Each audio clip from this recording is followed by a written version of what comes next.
welcome. I'm Lisa Mitrakin, and today I will show you a fun new way to color a Christmas ornament that actually looks like it's made out of glass.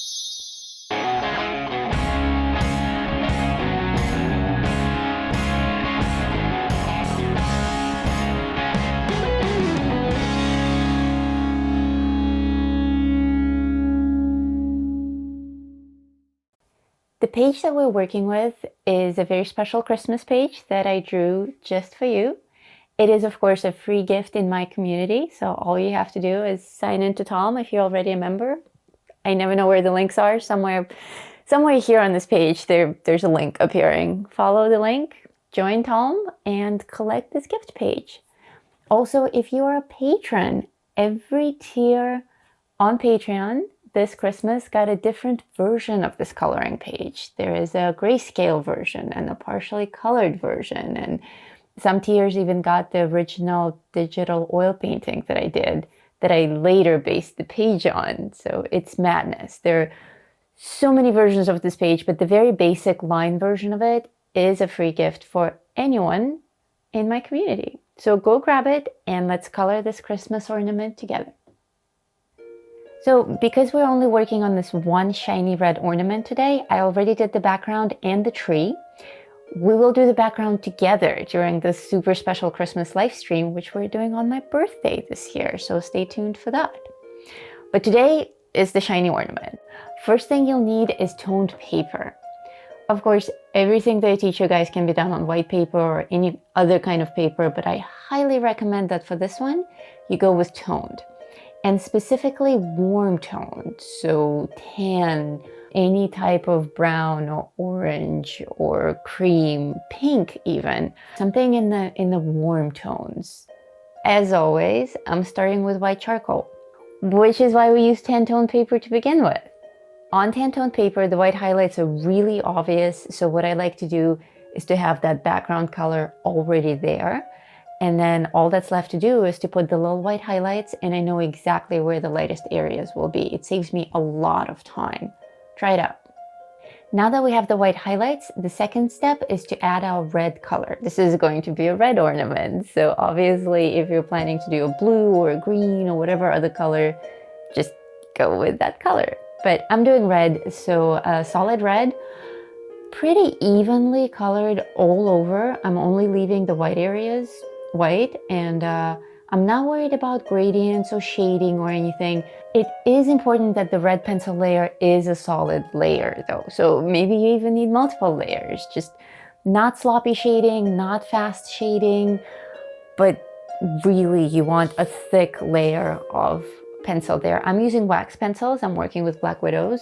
I just arbitrarily chose a red color that I like from all the Black Widow sets that I have. Any red will work. I tend to go with Black Widows for this particular technique because they're wax pencils, and I think this will work better with wax. So, do you have your solid layer of red pencil shading done? Great, let's move on. Now I will use my second main color, which is black, solid black. I usually tell you guys not to use solid black, but this is an exception. We want this ornament to be really shiny, so we need the highest contrast imaginable, so we're going with black. Now, generally on this type of an ornament that's round and is highly reflective, it's the center parts that will appear the darkest. I also highly recommend that you guys work from reference images. Look at reference photography. Of course, life is ideal. If you have an actual Christmas ornament, hang it up, look at it, use it for reference. Me, I looked at a lot of photos and I actually made a digital painting of the composition that I liked, and I'm working from that. This next step is optional. I have a strong yellow glow established in this picture already, so I'm just going to add a little yellow highlight on the side over here because I think some of that yellow glow will be reflected in my ornament. So this looks really nice already, right? But I don't think it's enough. It's pretty, don't get me wrong, but it looks like a drawing, and I want this to look like a photograph. So the next step is the magic here. I'm actually going to switch to markers. The markers that I'm using, you guys, everyone has been asking me what brand this is, and I still have no idea. I've asked the community and no one has been able to find this identical brand.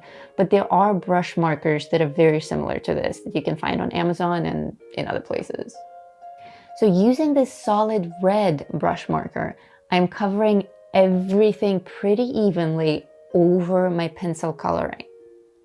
This is why it was so important to establish that pencil wax layer that's quite thick and the paper isn't showing through at all. Because now the marker is gliding on top of the wax surface and the color is coming out perfectly. It's so smooth, it's so saturated, and because the marker is gliding on top of the pencil and not actually on the paper, the marker is not being soaked by the paper. So you're not getting those weird stains, there's no bleed through on the paper, it's just kind of glossy and flawless. All right, red is done. The next step is super simple. We're just going to add some white highlights with a white gel pen. I'm just adding them here and there where I already established my white areas and smudging them with a Q-tip. And this final step, it's a little scary, and because it's that scary, it's optional. But I'm actually adding black marker at this point. I'm working with a brush marker, so I'm pretty confident that I can pull this step off, but I can see how it can be very intimidating with your typical black magic marker or something like that. So if you're not that confident with your marker skills, maybe practice on a scrap paper, or maybe skip this step altogether and instead highlight the black parts with more pencils. But if you're brave, if you like to experiment with markers, add a little bit of actual solid black to the darkest part of the ornament. That's where the shine comes in. I know we're adding black to make the shine effect. It's totally counterintuitive. But remember, glass surfaces, shiny surfaces, they're all about high contrast. So we have solid black, we have solid white, and we have a pure saturation of red, and that creates the shiny effect. So try it out. So let's just quickly recap. What did we do here? Working on toned paper of a warm color, preferably, we started with white charcoal, just to establish the lightest parts. Then we did a solid base layer of red, which of course can be substituted for any other color if you wish your ornament to be a different color. Then we added black pools, mainly to the middle, also working with a pencil. I'm working with wax pencils.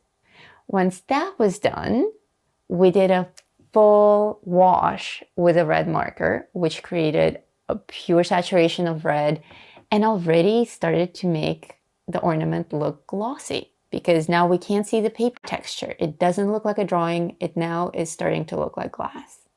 Then white highlights with a white gel pen. And finally, this super scary touch, black marker, which is optional. But do try it out. Do try it out. Always try stuff on scrap paper first. I highly recommend it. And on that note, actually try and experiment with different pencils and different markers and see how they behave together, because this isn't going to work with everything. Like, some brands of pencils will clash with some brands of markers. So play with it and take pictures, take notes, and share your thoughts and your experience in the community. We'd love to know. And that's what the community is for. We're constantly sharing what we're learning so that each of us can improve at our own pace and in our own ways. If you enjoy my videos, please give this one a thumbs up and subscribe to my channel if you don't already. That way you'll never miss these episodes. Have fun coloring and happy holidays. I'll see you on my birthday, December 19th. We'll do a full day stream with lots of cool new coloring techniques and pancakes. So I'll see you there. Bye.